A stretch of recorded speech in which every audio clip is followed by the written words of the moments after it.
Parle au Saint-Esprit pendant que le cœur chante ce chant.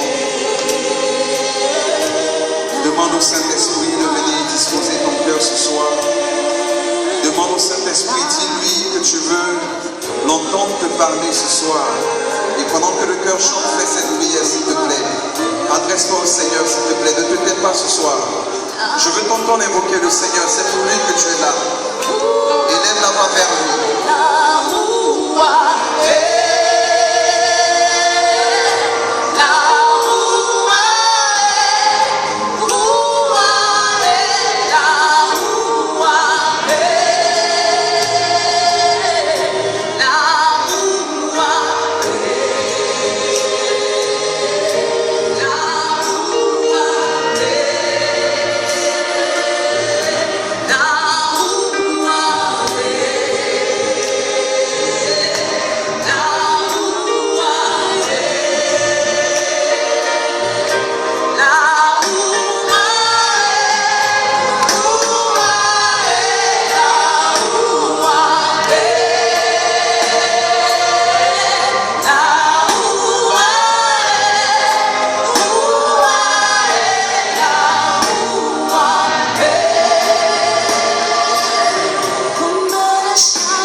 Seigneur Esprit Saint, je t'ouvre mon cœur.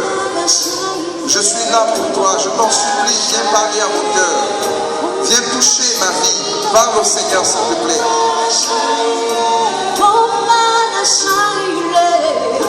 Seigneur Esprit Saint, nous avons besoin de toi. Tu sais, Seigneur, que sans ta grâce, nous ne pouvons rien. Nous sommes faibles, Seigneur. C'est pour cela que nous crions à toi ce soir.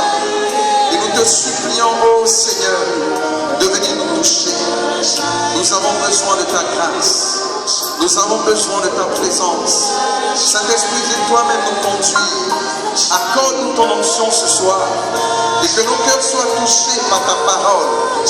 Seigneur, que ce soir nous puissions expérimenter les bienfaits de ta résurrection dans chacune de nos vies. Nous te disons merci pour ta fidélité. Dans le nom de Jésus. Amen. Est-ce que tu peux acclamer le Seigneur?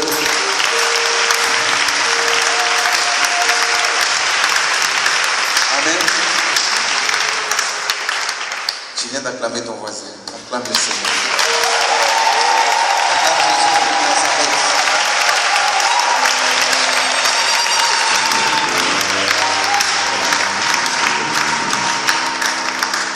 Amen.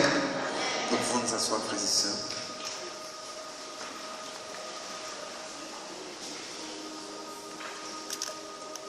Dis à ton frère, sois béni dans le nom de Jésus. Amen. Je vous salue tous dans le nom de Jésus. Que Dieu bénisse chacun de vous. Amen. Amen. Que Dieu bénisse chacun de vous. Dis Amen. Et dis à ton voisin, le Seigneur veut te faire du bien ce soir. Dis-lui, le Seigneur veut te faire du bien ce soir.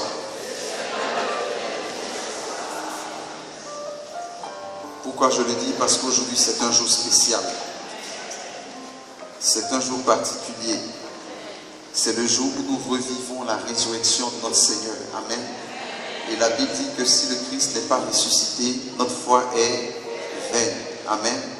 Or, je sais que ma foi n'est pas vaine parce que Jésus est vraiment ressuscité. Tu peux l'acclamer.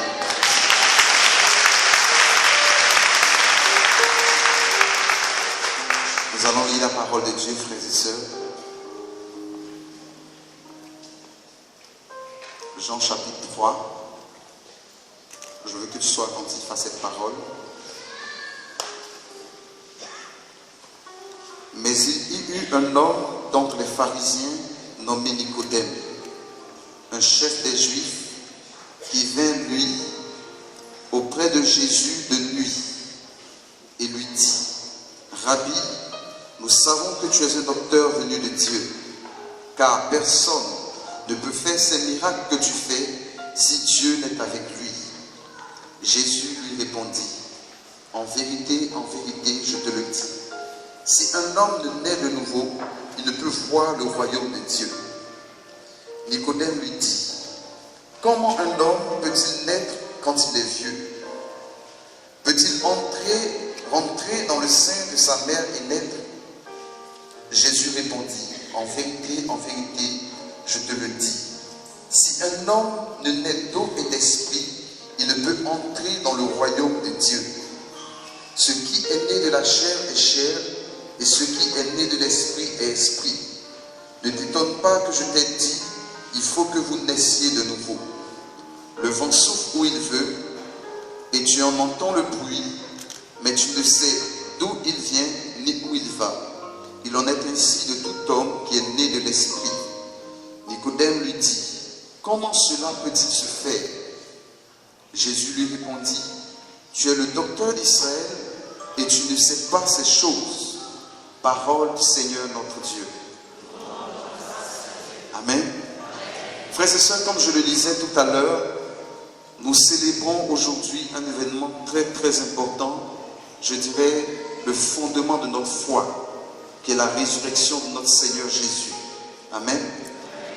Et frères et sœurs, il nous faut comprendre le sens de ce que nous vivons.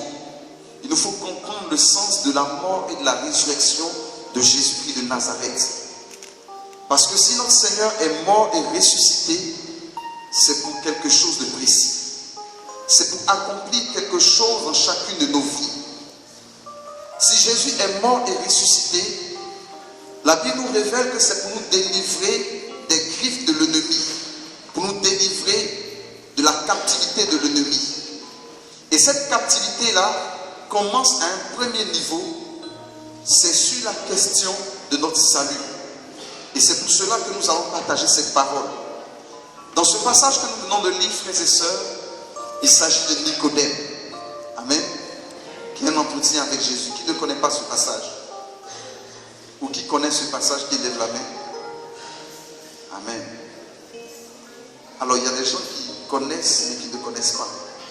Parce que quand j'ai dit qui ne connaît pas, je n'ai pas vu de main. Quand j'ai dit qui connaît, tout le monde n'a pas levé la main. Donc il y a certains qui sont au milieu, mi-figue, mi-raisin. Amen. La parole de Dieu nous dit que Nicodème, qui est un docteur de la loi, vient voir Jésus de nuit. Il a laissé passer toute la journée et il est venu voir Jésus la nuit. Et la parole de Dieu nous dit que Nicodème pose un problème à Jésus. Parce que Nicodème, vous voyez, était un docteur de la loi, comme le passage nous le dit. Mais dans ce passage, Jésus lui a dit, tu es le docteur d'Israël et tu ne sais pas ces choses. Pourquoi Jésus dit tu es le docteur? Vous savez, on peut dire un docteur, mais Jésus a dit tu es le docteur. Pourquoi? Soit Nicodème était le seul docteur, soit Nicodème était le meilleur des docteurs. Voici ce que peut vouloir dire ce que Jésus dit quand il dit tu es le docteur d'Israël. Mais Nicodème vient voir Jésus la nuit. Pourquoi? Parce qu'il a peut-être suivi Jésus et il a vu Jésus en train d'accomplir un certain nombre d'œuvres merveilleuses. Et Nicodème, qui est lui-même docteur, se rend compte que ce que Jésus fait, il n'est pas capable de le faire. Et il n'a vu personne parler avec autant d'autorité. Alors il dit à Jésus, ce que tu fais là, personne ne peut le faire si Dieu n'est avec lui. Amen. Suis-moi ici. Ne t'inquiète pas. Dieu veut te parler. Ne sois pas distrait. Amen, amen, amen. Touche ton frère et dis-lui, suis la parole. Dis-lui, écoute. Dis-lui, ne sois pas distrait, écoute. Parce que Dieu a quelque chose pour toi. Amen. Donc, Nicodème dit à Jésus, les miracles que tu accomplis, personne ne peut le faire si Dieu n'est pas avec lui. Autrement dit, Nicodème, qui est lui-même docteur, se rend compte que Jésus est un docteur, mais pas un docteur ordinaire. Parce que ce qu'il fait, personne ne peut le faire. Il dit, je sais que tu es un docteur venu de Dieu. Parce que ce que tu as accompli comme miracle, personne ne peut l'accomplir. Mais Jésus lui donne une réponse. Et cette réponse de Jésus semble ne pas être la réponse à ce que Nicodème a posé comme problème. Parce que Jésus lui répond, pour pouvoir entrer dans le royaume de Dieu, il faut que tu naisses de nouveau. Pourquoi Jésus lui donne cette réponse? Parce que ce que Jésus manifeste comme miracle, ce sont des signes de la présence du royaume de Dieu au milieu de nous.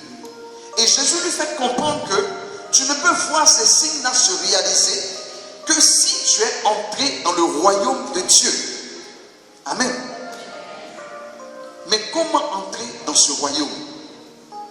Et c'est là le sens profond de ce que nous vivons, la mort et la résurrection de Jésus-Christ de Nazareth. Alors Jésus va expliquer à Nicodème comment entrer dans le royaume. Et lorsque Jésus va lui dire, tu ne peux pas entrer dans le royaume de Dieu si tu ne nais pas de nouveau, la Bible nous dit que Nicodème ne va pas comprendre. Parce qu'il va dire à Jésus, comment cela peut-il se faire? Est-ce que je dois retourner dans le sein de ma mère? Parce que Nicodème s'inquiète. Il voit qu'il a un âge avancé. Et on lui dit, si tu ne nais pas de nouveau, tu ne peux pas entrer dans le royaume de Dieu. Alors il dit, pour moi qui suis déjà vieux, comment est-ce que je peux entrer dans le royaume de Dieu s'il s'agit de naître de nouveau? Est-ce que je dois de nouveau entrer dans le sein de ma mère? Autrement dit, Nicodème n'a pas compris ce que Jésus lui donnait comme enseignement. Et pourtant la parole dit que Nicodème était un docteur de la loi. Ça veut dire que Nicodème était celui-là qui enseignait les autres. Il enseignait la parole aux autres, à beaucoup de personnes. Il était supposé connaître cette parole. Mais Jésus lui dit, tu es le docteur d'Israël et tu ne comprends pas ces choses. Autrement dit, c'est un enseignement élémentaire que Nicodème ne comprend pas. Et pourtant, quand vous lisez la parole de Dieu, dans le livre d'Ézéchiel, la Bible nous parle de la réalité de la nouvelle naissance. En réalité, ce qu'il faut savoir, frères et sœurs, c'est que l'homme que tu es, l'homme que je suis, peut connaître deux naissances. Tu es assis et tu m'écoutes, ça veut dire que tu as déjà connu la première naissance. Et cette première naissance te donne la vie que tu vis aujourd'hui. Cette première naissance te donne d'entrer dans ce monde dans lequel tu es. Et pourtant, cette naissance ne nous donne pas encore accès au royaume de Dieu. Et ce que je veux nous faire comprendre, c'est que Nicodème, qui lui connaissait la loi, n'était pas encore entré dans le royaume de Dieu parce qu'il n'avait pas fait l'expérience de cette deuxième naissance. Ce qui veut dire, frères et sœurs, qu'en réalité, le plus important pour chacun de nous, ce n'est pas simplement le fait de venir à l'église. Beaucoup de personnes se sont limitées à avoir un carnet de baptême qui est pour eux le gage de leur salut. Beaucoup de personnes se sont contentées de venir simplement à l'église tous les dimanches. Beaucoup de personnes sont allées peut-être faire des études pour connaître, pour savoir beaucoup de choses sur Dieu. Mais Nicodème savait beaucoup de choses sur Dieu. Mais il ne connaissait pas l'enseignement élémentaire pour entrer dans le royaume de Dieu. Ce qui veut dire que le plus important, ce n'est pas ce que tu sais sur Dieu. Ce n'est pas les informations que tu as au sujet de Dieu. Mais il s'agit de connaître Dieu profondément. Et quand on parle de connaître Dieu, ça dit avoir une relation d'intimité avec Dieu. Et ce soir, la question que je veux poser, c'est de savoir, est-ce que tu es né de nouveau? Je ne dis pas, est-ce que tu vas à l'église? Je dis, est-ce que tu es né de nouveau? Je ne dis pas, est-ce que tu es baptisé? Parce que le baptême est supposé te donner l'expérience de cette nouvelle naissance. Mais malheureusement, beaucoup vont au baptême et prennent le baptême juste comme un diplôme. La question, est-ce que tu es né de nouveau? Frères et sœurs, la question du salut est très importante. Et c'est pour cela qu'on entend aujourd'hui beaucoup de religions. Et aujourd'hui, on a toutes sortes de propositions pour être sauvé. Mais Jésus dit, pour entrer dans le royaume de Dieu, il faut que tu naisses de nouveau. Pour avoir accès à la présence de Dieu, il faut que tu naisses de nouveau. De quoi il s'agit? Qu'est-ce qu'on appelle la nouvelle naissance? Comme je le disais, nous avons une première naissance qui est charnelle. Et cette naissance nous donne accès à ce monde. Mais pour entrer dans le royaume de Dieu, il faut que tu aies une seconde naissance. Une naissance spirituelle, afin que tu aies accès au royaume de Dieu. Et pour avoir accès à cette naissance spirituelle, Jésus a donné sa vie. La Bible dit que pour nous, il est mort et il est ressuscité. Il est mort pour nous avec nos péchés. Et tous ceux-là qui acceptent son sacrifice, qui acceptent Jésus comme Seigneur et Sauveur, meurent avec lui pour ressusciter avec lui. Parce qu'en réalité, il faut savoir une chose, frères et sœurs, et c'est vraiment dommage, c'est que depuis le péché d'Adam, la Bible dit en Romains chapitre 6, je crois, verset 23, tous ont péché et sont privés de la gloire de Dieu. Ça dit simplement que aucun homme n'est bon pour le paradis.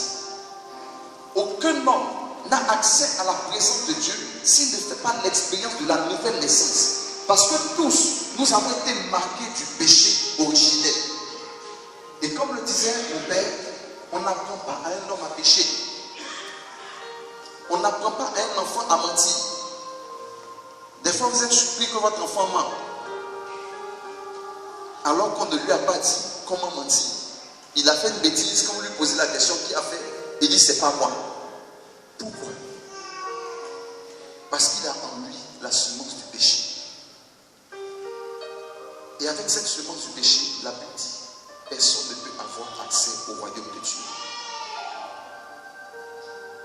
Parce que nous avons tous été marqués de cette semence du péché originel. Pourquoi? Parce qu'un seul a péché, il s'appelle Adam.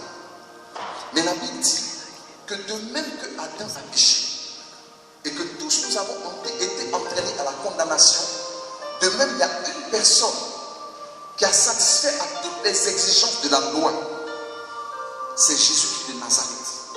Et parce qu'il a obéi à toutes les exigences de la loi, tous ceux qui acceptent sa vie, qui l'acceptent plutôt, et qui acceptent son sacrifice, sont incorporés en lui. De sorte que la Bible dit, il est mort avec nos péchés et il est ressuscité pour que nous ayons la vie.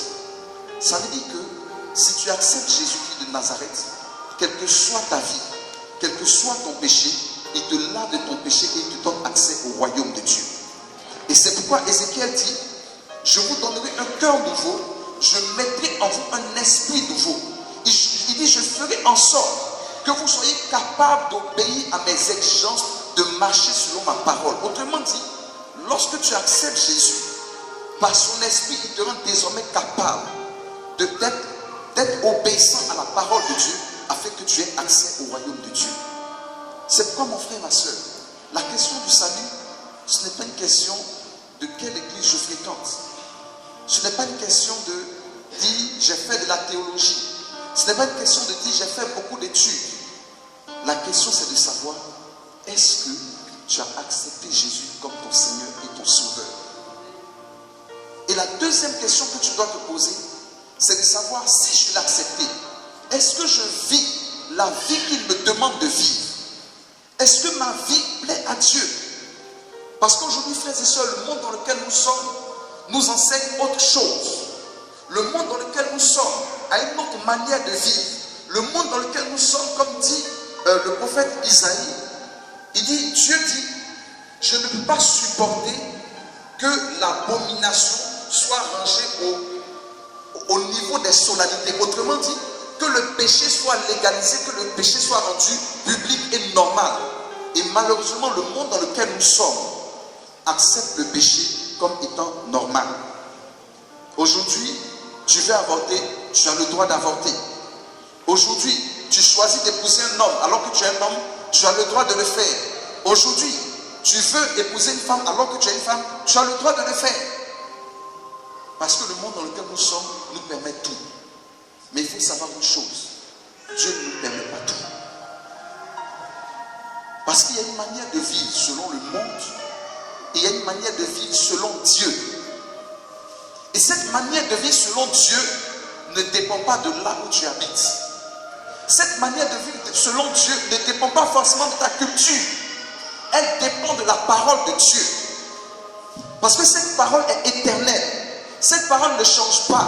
Et le monde d'aujourd'hui veut adapter la parole de Dieu à sa manière de vivre. Ce qui n'est pas possible. C'est au monde de s'adapter aux standards de Dieu. Mais la parole de Dieu ne peut pas être modifiée pour accepter la pensée du monde. C'est pourquoi, si le monde veut vivre dans la débauche, le monde a le droit. Parce que la chair ne se soumet pas à Dieu. Si le monde veut vivre dans le désordre, le monde peut faire ce qu'il veut. Mais pour toi qui veux marcher avec Dieu, tu dois avoir une autre manière de vivre. Pour toi qui veux marcher avec Dieu, qui veux entrer dans le royaume de Dieu, tu dois avoir une autre manière de vivre. Parce que la Bible nous dit, l'insensé dit en son cœur, il n'y a point de Dieu. Le monde vit sans faire référence à Dieu. Mais toi qui veux entrer dans le royaume de Dieu, tu dois avoir une autre manière de vivre. Tu ne peux pas vivre selon la pensée du monde. Parce que la Bible dit que celui-là qui veut aimer le monde, qui aime le monde, ne peut pas plaire à Dieu. Celui qui aime le monde se fait ennemi de Dieu. Vous savez, on parle actuellement de l'année de la miséricorde. Et il y a beaucoup de personnes qui ne comprennent pas ce que ça veut dire. Comme mon papa dit, il dit certains pensent que la miséricorde, l'année de la miséricorde, c'est un chèque à blanc. Ça dit c'est une année où il n'y a pas de feu rouge. Tu peux faire tout ce que tu veux, Dieu te pardonne à l'avance. Programme ton péché, pêche, Dieu t'a déjà pardonné. Fais ce que tu veux, Dieu t'a déjà pardonné. On appelle ça le bon dieuisme. Amen. La Bible dit que celui-là qui confesse son péché, c'est lui qui obtient miséricorde. Malheureusement, les hommes pensent que le temps efface les péchés. Les hommes pensent que les circonstances peuvent tolérer le péché. La Bible dit, celui qui confesse son péché, c'est lui qui obtient miséricorde. Ça dit que ce temps, cette année de la miséricorde est un temps favorable où Dieu nous invite à la repentance. Parce que c'est lorsque tu dis à la repentance que tu peux obtenir une miséricorde. Mais ça ne veut pas dire fais ce que tu veux, Dieu t'a déjà pardonné. Dieu peut te pardonner tous tes péchés, mais pourvu que tu viennes à la repentance.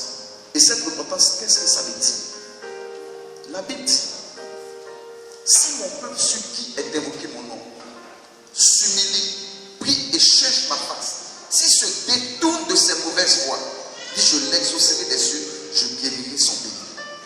Si mon peuple sur qui s'humilie, prie et cherche ma face, et s'il se détourne. Malheureusement, il y a beaucoup de chrétiens qui n'ont pas compris le sens de la repentance.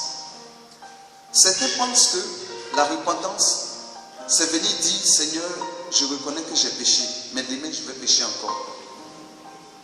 Comme cette jeune fille qui voulait se confesser, et elle insistait pour se confesser samedi. Sa copine lui dit, mais tu peux attendre, après tu vas te confesser. Elle dit, non, il faut que je me confesse. Elle a tellement insisté. Sa copine dit, mais quel est ton problème? Elle dit, bon, tu sais, moi et puis mon gars, on fait ça vendredi. On se confesse samedi, et puis dimanche, on va à la messe. Est-ce que tu as bien compris?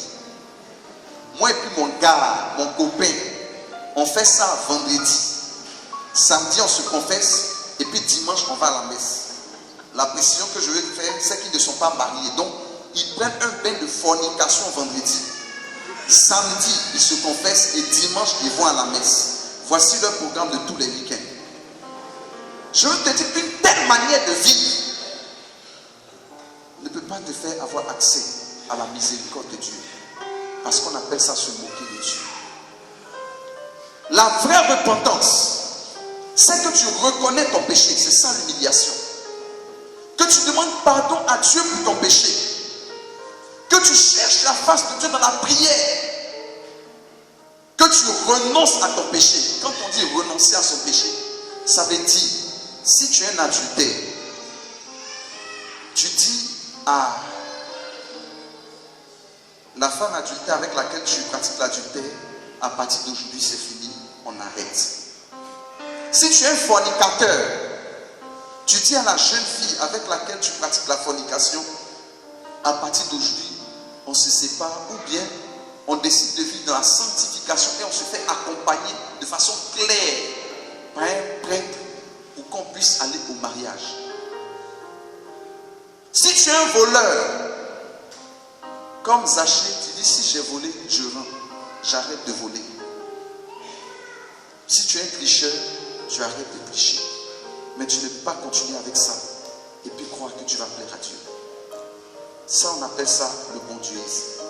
Non, Dieu comprend ton péché. Dieu, tu sais, Dieu est un Dieu de miséricorde. Dieu te comprend, Dieu te comprend, Dieu te comprend. Dis à ton frère, Dieu ne comprend pas tout. Il y a un langage que Dieu ne comprend pas. Ce que Dieu comprend, c'est le langage de la repentance. Et quand tu te répands sincèrement, alors tu peux obtenir miséricorde. Frères et sœurs, la Bible dit, le royaume de Dieu est forcé. Et ce sont les violents qui s'en emparent. Les violents, ce sont ceux-là qui sont déterminés.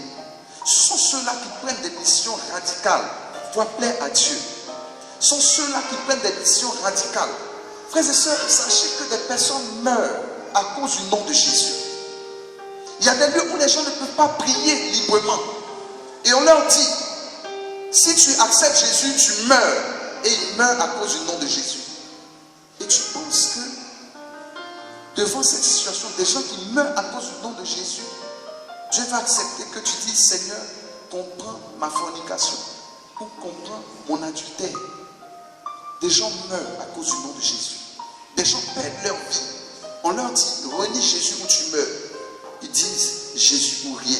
Et ils perdent la vie. Mais bien souvent, à cause de plaisir charnel, à cause de plaisir de 5 minutes, à cause d'avantages éphémères, on renie notre foi.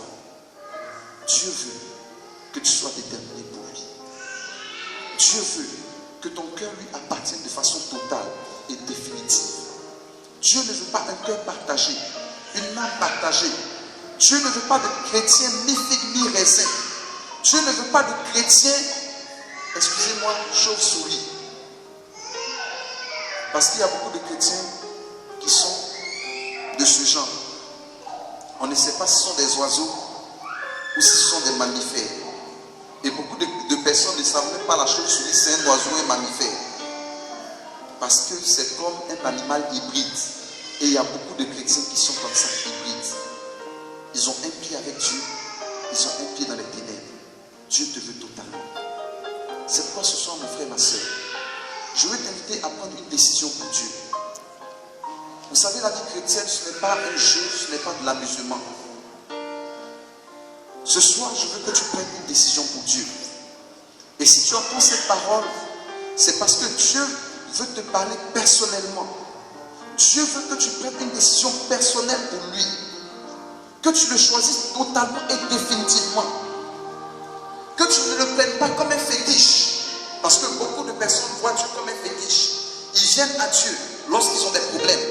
Seigneur, guéris-moi. Seigneur, je veux un mari. Seigneur, je veux une épouse. Et après ça, c'est fini. Non. Dieu ne veut pas te donner simplement un époux. Dieu ne veut pas simplement te guérir. Car à quoi ça va te servir d'être guéri et de ne pas avoir accès au royaume de Dieu? Et comme la parole dit, je préfère être manchot dans le royaume de Dieu qu'avoir mes 2 bras en enfer. Il faut que tu fasses un choix définitif. C'est pour cela que pendant quelques secondes, tu vas simplement baisser la tête. Et tu vas entrer en toi-même. Et si tu réalises que tu t'es éloigné de Dieu, si tu réalises dans ton cœur que tu n'as pas donné ta vie à Jésus, il faut que tu prennes une décision ce soir. Je veux te dire, si tu n'as pas donné ta vie à Jésus, tu es à plein et tu es en danger.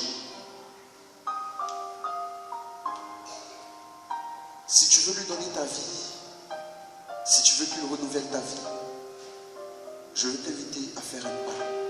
Tu vas te tenir debout. Je ne demande pas à tout le monde de le faire. Je demande à ceux-là qui n'ont pas encore accepté Jésus et qui veulent l'accepter ce soir de bien vouloir se tenir debout. Je demande à ceux-là qui peut-être venaient à l'église mais qui sont éloignés de Dieu et qui veulent repartir de nouveau avec le Seigneur, que ces personnes se tiennent debout et qu'elles avancent pour que nous puissions prier ensemble pour renouveler leur alliance avec Dieu. Si tu te retrouves dans ces deux cas, je vais t'inviter à te tenir debout et avancer pour recevoir le Seigneur. Tu peux naître de nouveau, tu peux tout recommencer. C'est une décision importante que je te demande de prendre. Allez, C'est pour cela que je ne veux pas que tu la prennes à la légère. passer. C'est une décision très importante que je te demande de prendre. Je ne veux pas que tu la prennes à la légère. Non, fais pause. Je veux que tu te décides pour Dieu. C'est pas bon. Car la vie qui était sage et celle qui était insensée. Les 5 sages ont pensé au jour où l'époux allait revenir. Alors elles ont fait des réserves. Elles ont préparé le retour de l'époux. C'est le signe pour une personne de préparer sa vie après cette vie sur la terre. Et pour préparer cette vie, c'est un choix que tu dois faire maintenant. C'est pour cela que si tu veux donner ta vie à Jésus, je t'invite à ne plus hésiter. Je t'invite à avancer pour le recevoir comme ton Seigneur et ton Sauveur.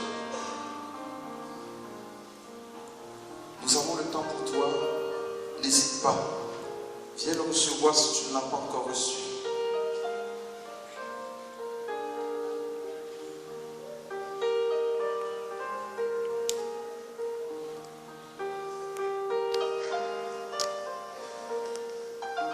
Je veux t'inviter à ne pas regarder, à ne pas te préoccuper du regard de qui que ce soit.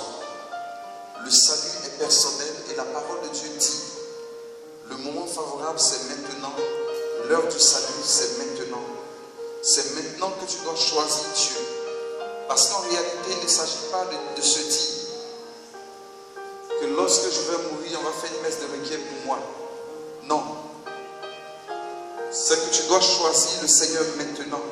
Et le choix que tu fais maintenant, c'est ce qui va déterminer la suite, c'est-à-dire ta vie après cette vie.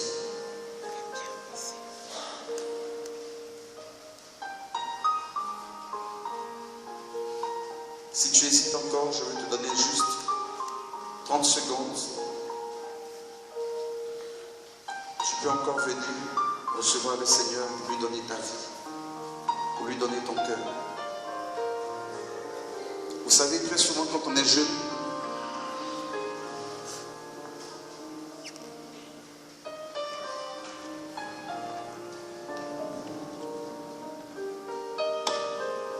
frères et sœurs, c'est la partie la plus importante de notre rencontre. Vous pouvez avoir donné votre vie à une église. Le fait d'avoir donné votre vie à une église ne veut pas forcément dire que vous avez donné votre vie à Jésus. La Bible dit ceci: on reconnaît un arbre par ses fruits. Regarde à ta vie. Sois au moins aujourd'hui honnête en passant en revue toute ta vie et réponds à cette question. Si je meurs aujourd'hui, est-ce que j'ai l'assurance d'aller au ciel? Nous étions à Martinique. J'ai vu des hommes très religieux. Très religieux. Ils connaissent tout de l'église. Même les couleurs liturgiques, le nombre de papes, même le nombre des évêques, tout et tout. Ils ont même les adresses des prêtres.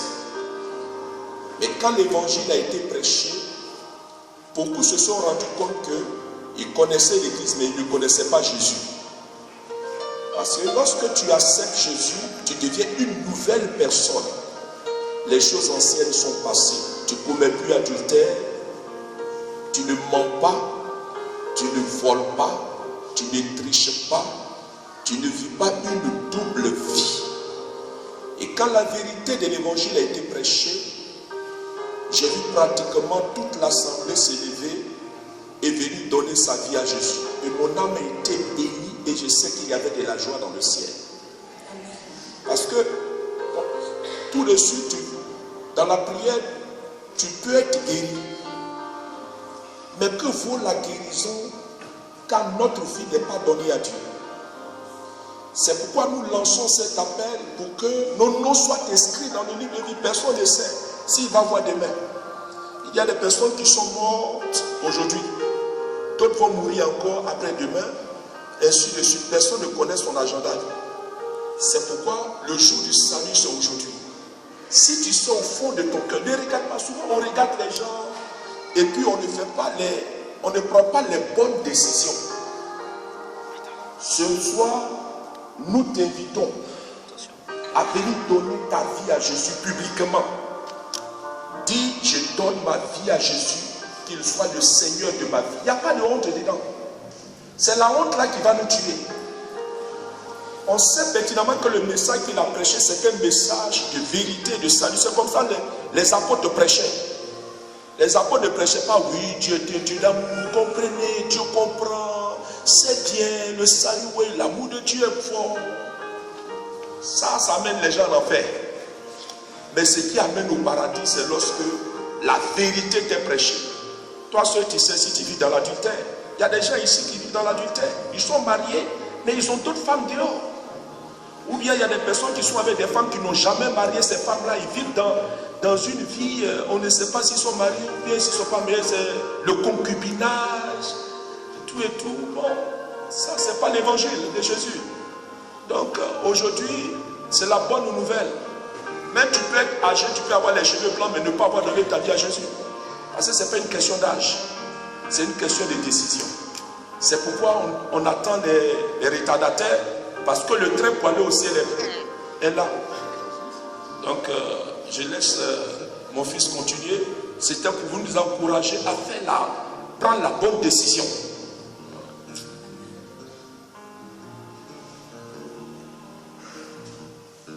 Seigneur, nous te disons merci. Tu as entendu ces paroles.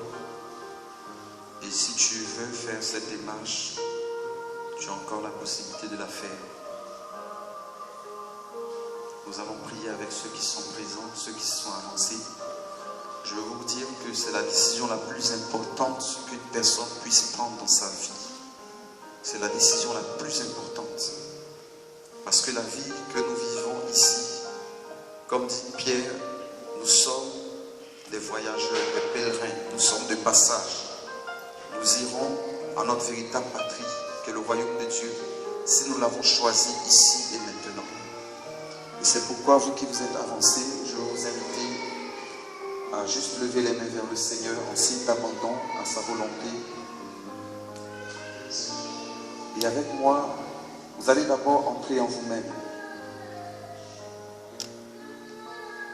Et tout au fond de vos cœurs, je vous invite à demander pardon au Seigneur d'avoir été loin de lui. Peut-être pour une vie que vous avez menée qui ne le glorifie pas. À l'intérieur de toi, tu vas demander pardon au Seigneur.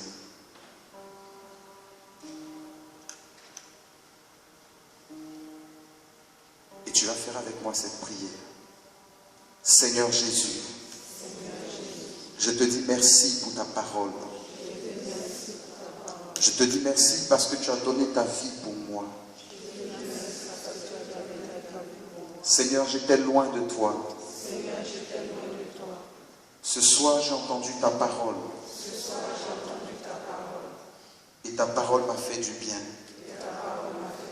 Et je réalise que tu veux mon salut.